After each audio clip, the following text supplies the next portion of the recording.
Being the 20th main game in the series, Tears of the Kingdom is one of many outstanding and beloved Zelda games. The Legend of Zelda series is known for a lot, but one of the most iconic things about the series is its breathtaking soundtrack. Countless amounts of people who couldn't care less about Zelda, or even video games in general, have heard at least one track from one of these games. From the Fairy Fountain theme being a popular cute little jingle that people use for the background of their videos, or the Guardian theme being used in countless memes and TikToks as it's just so terrifying. The music of the series is just as adored as the games themselves. The composers of the series are constantly leaving musical references to past games within the new soundtracks, and that is no different when it comes to Tears of the Kingdom soundtrack. Today, we on Zeldisc have listened closely for all of the musical references we have found so far in Tears of the Kingdom, and we have compiled them into a compilation for you guys. Some tracks can be found 5 minutes into the gameplay, others much later, so we will be giving warnings for potential spoilers when it comes to certain areas in the game. We have made sure to section this video up for you guys, so if you want to skip anything, you can easily. And finally, feel free to comment any references we may have missed. Starting off with absolutely no spoilers, let's talk about the final trailer for the game. Tears of the Kingdom's final trailer is full of references to past games. The trailer starts with a shot of Hyrule from the Sky Islands while playing a reference to the sacred duet from Spirit Tracks.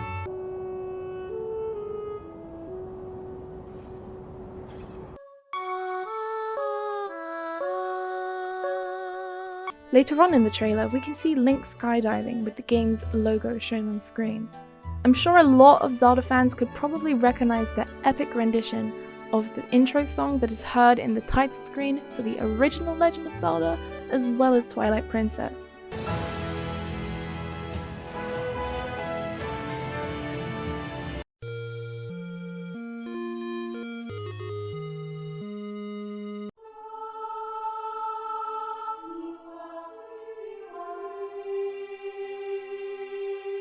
It then transitions into the same theme heard in Breath of the Wild's final trailer, followed by the game's main theme.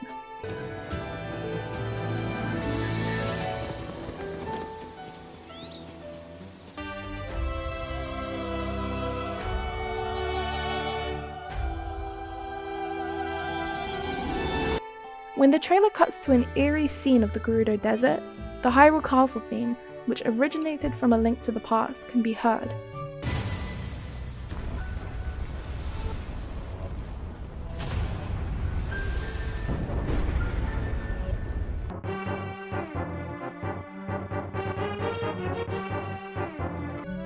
When we see Link trying to grab Zelda while she's falling, we hear a motif that is heard 3 times in Twilight Princess.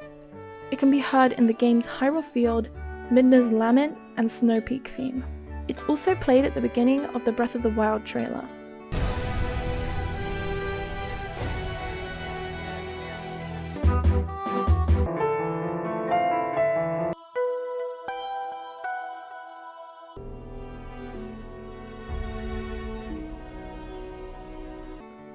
Shortly after that, you can hear Ganon's theme. This theme, like Hyrule Castle, originated from A Link to the Past.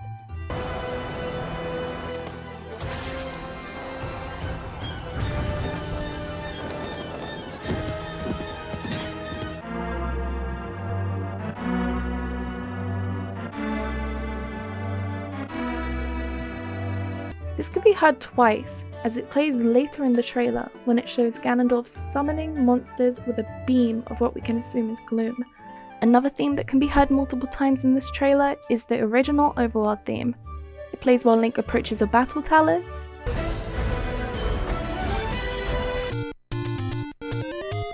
and directly after we see Ganondorf screaming.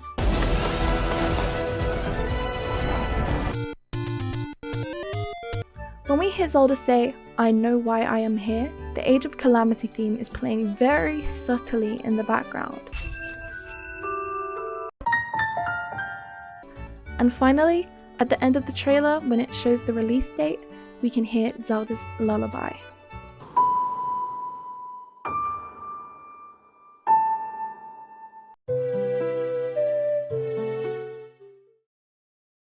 Now let's talk about early game references.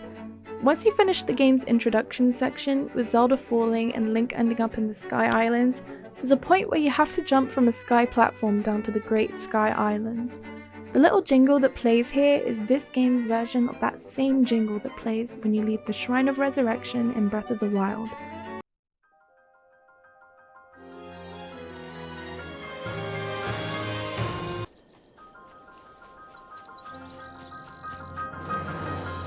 Tears of the Kingdom introduces us to a very different Temple of Time than we are used to.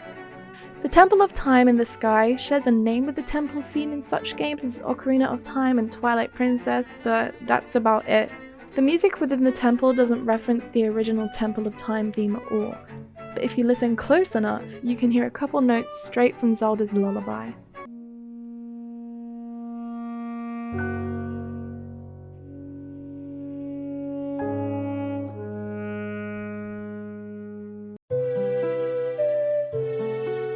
Tears of the Kingdom plays homage to past Zelda games in a very sweet way.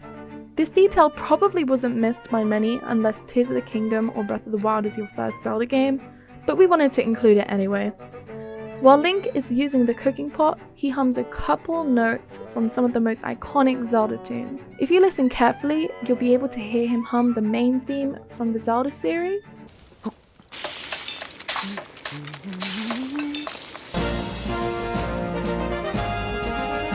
Ocarina of Time's Hyrule Field theme,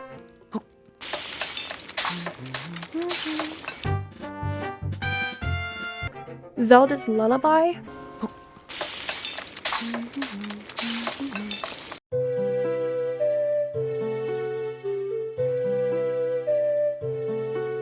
Saria's song,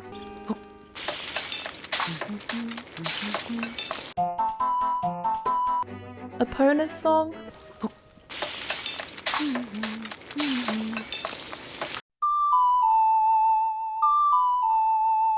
Ballad of the Goddess,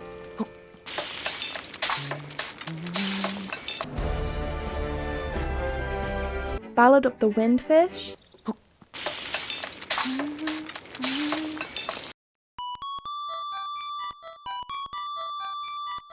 Cass's theme,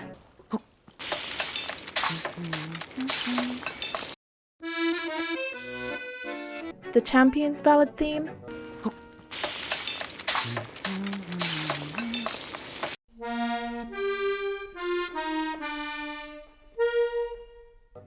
and finally, the same hum that was heard in Breath of the Wild.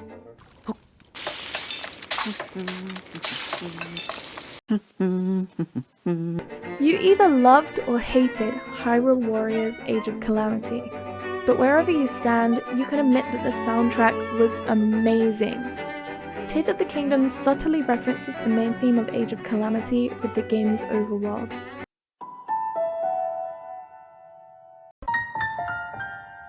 The overworld theme is also extremely similar to the one in Breath of the Wild, only this time it sounds much fuller, which makes sense as there's a lot more going on in Hyrule this time around.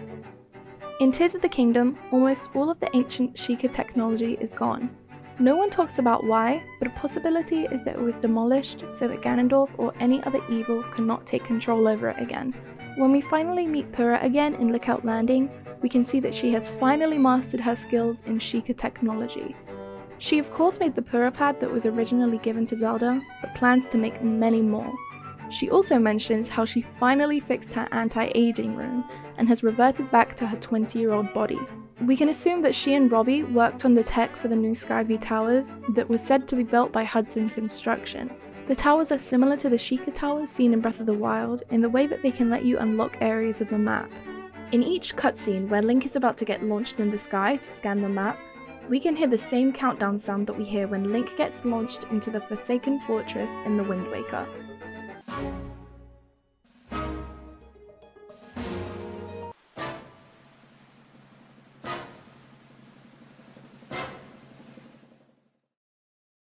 Now, let's move on to things heard when you get a bit deeper into the game. This section of the video includes spoilers for certain side quests and Dragon Tears, so please feel free to skip anything that you haven't seen for yourself yet. This reference contains spoilers from the Dream Home side quest in Tarrytown, so if you haven't completed that and don't want to see anything that you haven't done yet, please skip to the timestamp shown on screen. Building your own home in The Legend of Zelda has been a dream come true for a lot of us, and Tears of the Kingdom finally made that happen. The way you build your home may not be the easiest, but we'll take what we can get. Any OG Zelda player will light up when they first step into their dream home, as the theme that plays is the iconic house theme from the series. You could hear a version of this theme in Breath of the Wild once you bought your house in Hateno Village, but the version in Tears of the Kingdom sounds so much more like the OG theme, heard in games like Ocarina of Time, Twilight Princess, and much more.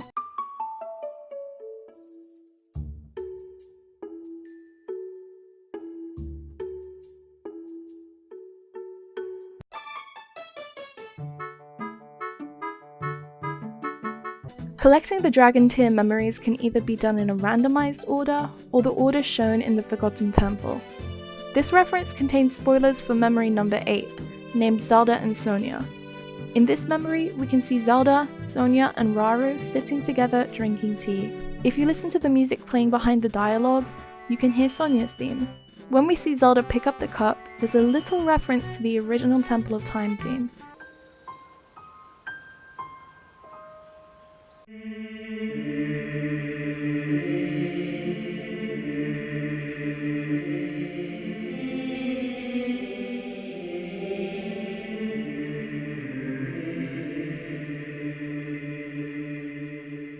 When Sonia holds Zelda's hands and discusses sacred power with her, we can hear a beautiful and almost haunting rendition of the original Hyrule Castle theme.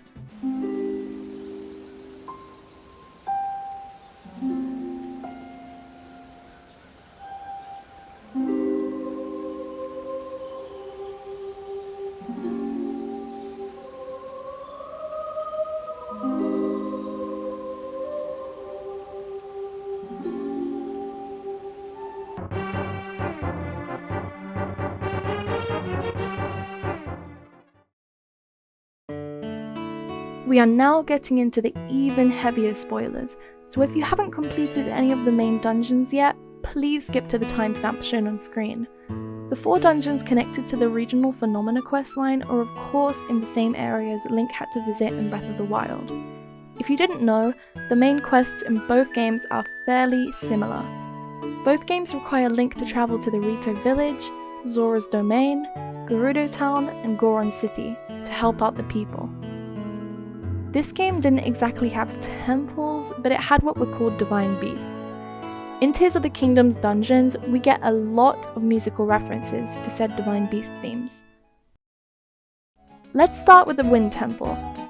We found more references in this temple than we did any of the others. We even spotted some while we were approaching it. While Link and Tulin head towards the Sky Temple, you can hear a very chilling theme.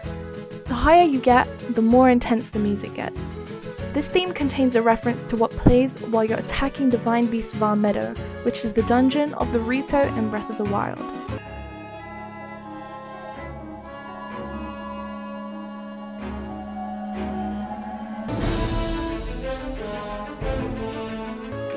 The way up to the Wind Temple is long, and you will need to use Tulin's ability to progress skyward. Tulin's ability gives you a wind boost to reach even further objects, and when you call for Tulin to use his ability, he will whistle. The whistle sounds very similar to a whistle Link can be heard doing in Twilight Princess to summon a hawk, and a neat fact that makes this more solid is that both of these whistles are associated with birds.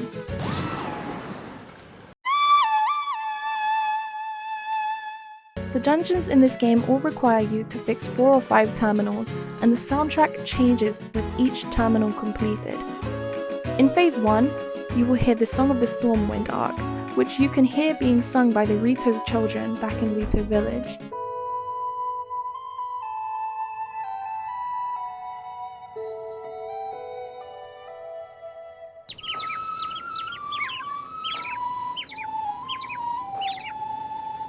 I noticed that this sounds very similar to the theme that plays when you follow Fi in the beginning of Skyward Sword, but that could be completely unintentional. I just wanted to point it out.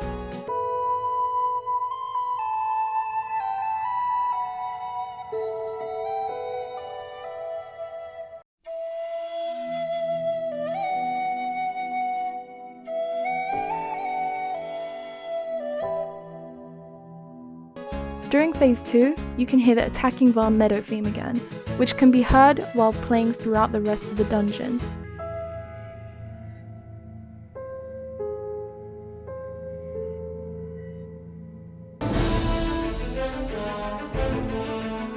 In Phase 3, if you listen close enough, you can hear Tulin's theme. This one was actually a little hard for me to notice as I kind of forgot he even had a theme.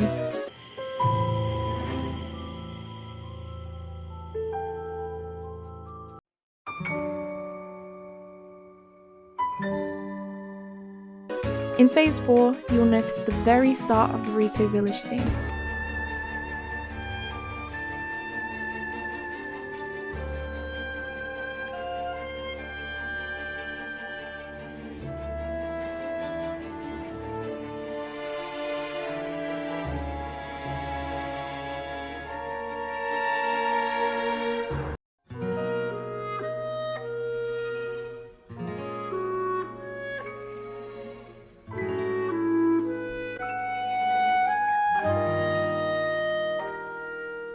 If you didn't know, this theme in itself is actually a reference. Later on in the track, it references the Dragon Roost Island theme from Wind Waker.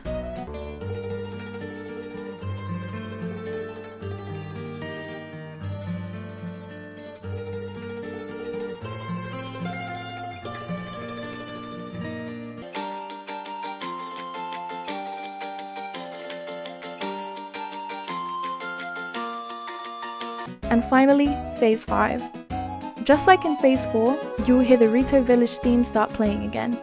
This time though, it goes on for a little longer and there's a sudden change in instrument where it gets louder, this time feeling much more heroic.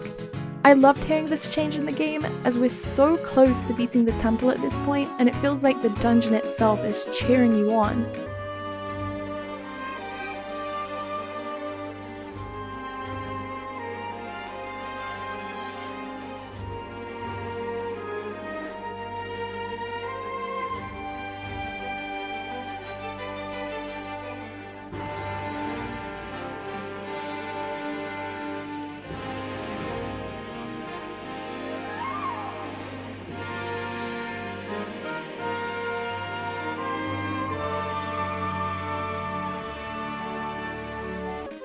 Shortly after that, we can hear what could be a reference to the dungeon theme of Zelda 1.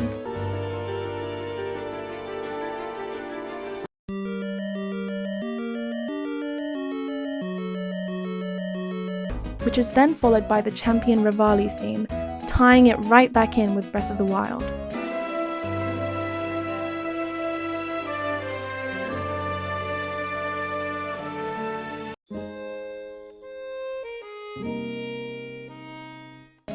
Later on, you'll be able to hear the Attacking Varn Meadow theme again, but much louder this time, sounding almost identical to how it sounded in Breath of the Wild.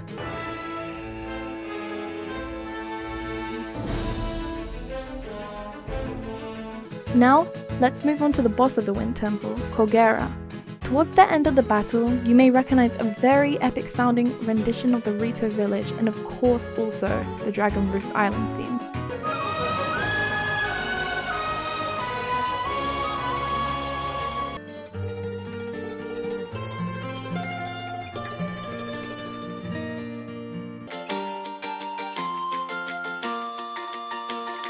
A little after that, there is another really nice callback to the Wind Waker. You can hear what sounds like a reference to the Molgera theme, which Colgera is clearly based off, looks-wise and name-wise.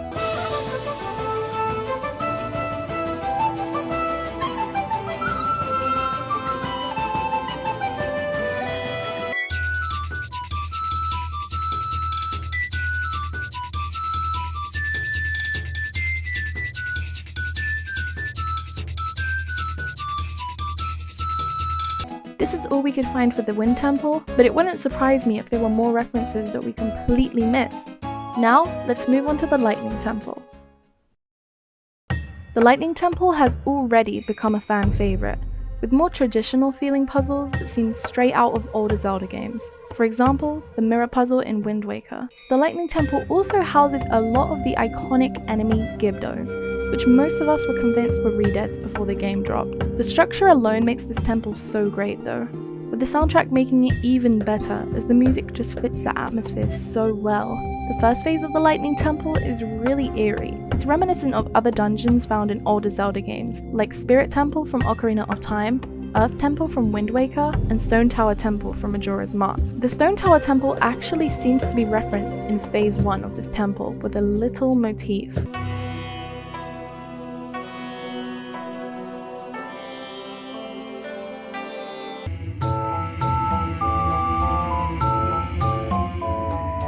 About 20 seconds later, we can hear said theme continue. This part of course also sounds like the Elegy of Emptiness, which Link learns to play on the ocarina.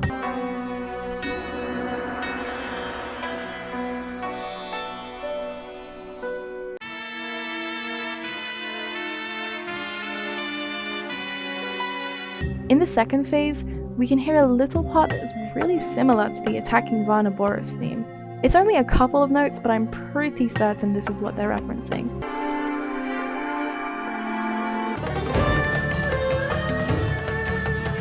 In Phase 3, we can hear the start of Urbosa's theme. It's repeated a lot during this phase. Urbosa was a highly loved character, and the inclusion of her theme shows that she will never be forgotten along with all the other champions.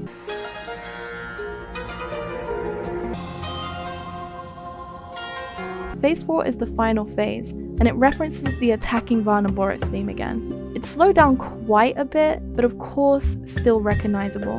This is a fitting theme to put at the final phase of the temple, as it really prepares you for the boss.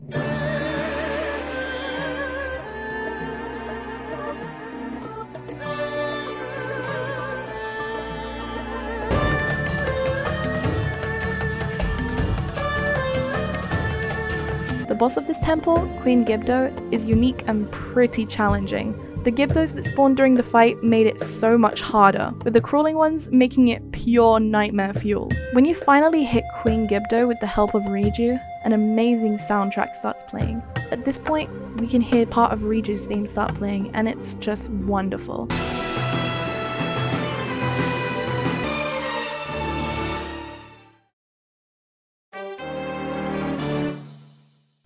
Moving on to the smallest temple of the game, the Water Temple.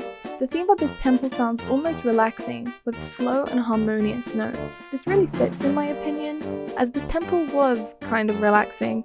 This is probably the first ever easy water temple, especially compared to the water temples found in older Zelda games.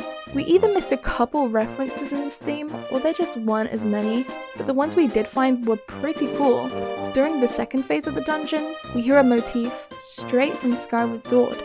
We get to hear a very slowed down part of the Faron Woods theme from said game, with it sounding almost identical to the Farore's Silent Realm theme, which is of course also set in Faron Woods.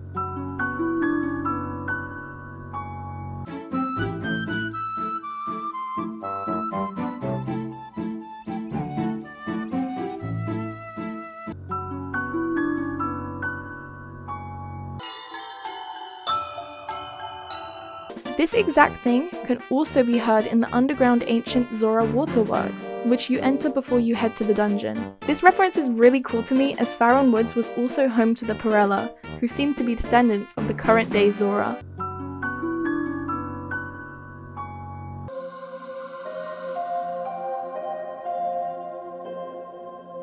Jumping to the fourth phase, we immediately hear two notes that stem from Breath of the Wild. The two notes sound identical to the ones we hear in the Attacking Vararuta theme. In this game, the two notes are repeated one after another to form a new melody that is clearly referencing that theme, taking us right back to Link and Sidon's first adventure together.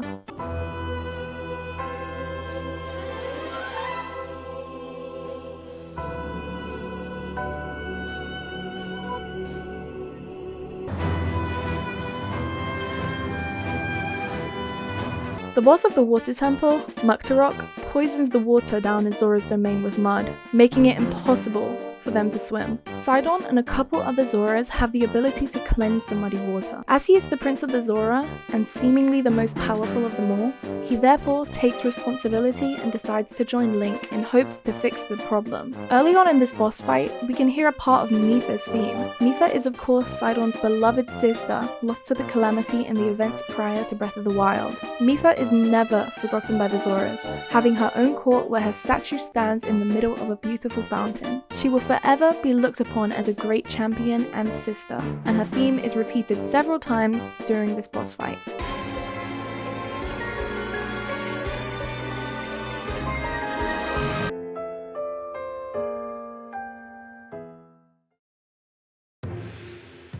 The Fire Temple is located in the depths, right beneath Death Mountain. It was originally the ancient city of Gorondia, which you could probably hear being referenced by Gorons back in Goron City. The structures are connected by railings that can be used with a cart as a transport source. The temple contains music that is reminiscent for those who know and love the soundtrack from Breath of the Wild. Let's take a closer look. In the beginning of the very first phase, we will hear an eerie scream that sounds very familiar. It resembles Vah Rudania's scream, which is heard in Breath of the Wild when you approach the area it's in.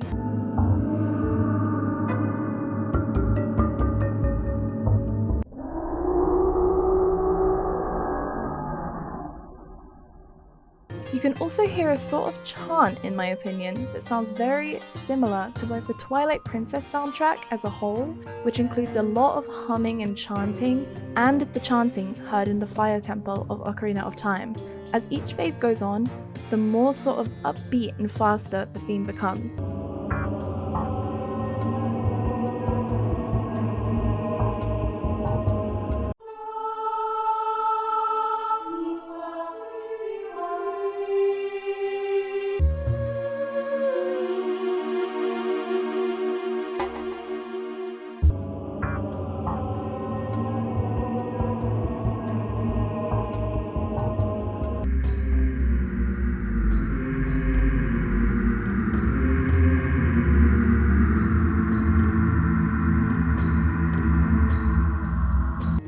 Jumping straight to phase 3, we can hear part of Vah Rudania's theme play. What strikes me about this is that the other temples reference the attacking the Divine Beast themes, but this one referenced the theme of the actual Divine Beast itself.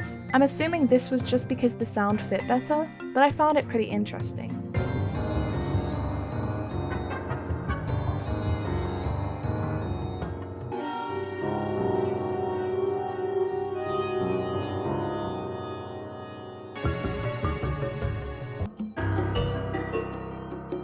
If you, like most of us, loved Daruk, the fourth phase will really get to you. Anyone who played Breath of the Wild will recognize those first couple of notes from Daruk's theme. Parts of the theme have been implemented into this dramatic and inspiring soundtrack that just make it so much more emotional. It can make you really want to shed a tear at how beautiful and melancholic just those couple notes can be, turning an almost upbeat theme into something so gentle.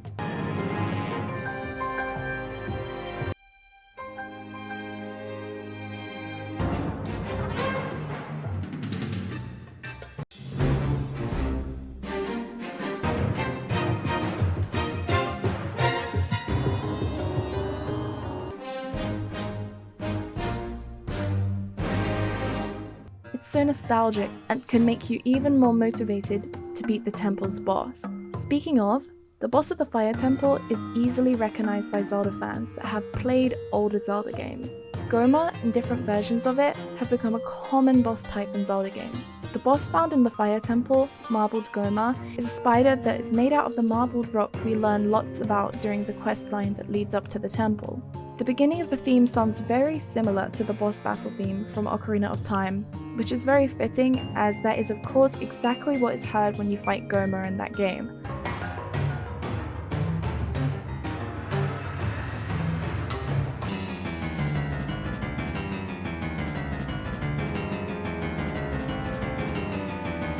I'm not sure if this was intentional, but there also seems to be a motif that resembles the beginning of the Master Koga battle theme from Breath of the Wild.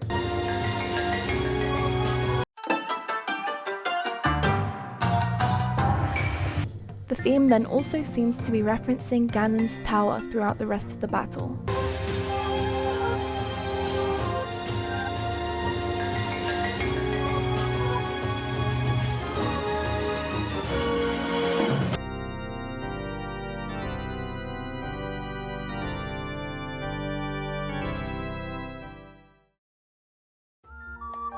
Thank you so much for watching part 1 of our music references found in Tears of the Kingdom. There's so many references that we haven't even scratched the surface of yet, so we decided to split this video into 2 or maybe even 3 parts, depending on how many more references we find. Please feel free to comment any references you found that we haven't mentioned yet, but do know that we have so many more that we shall cover in our next video. This was our first ever video, so please feel free to let us know what you thought and stay subscribed for more. We hope to see you again, and goodbye!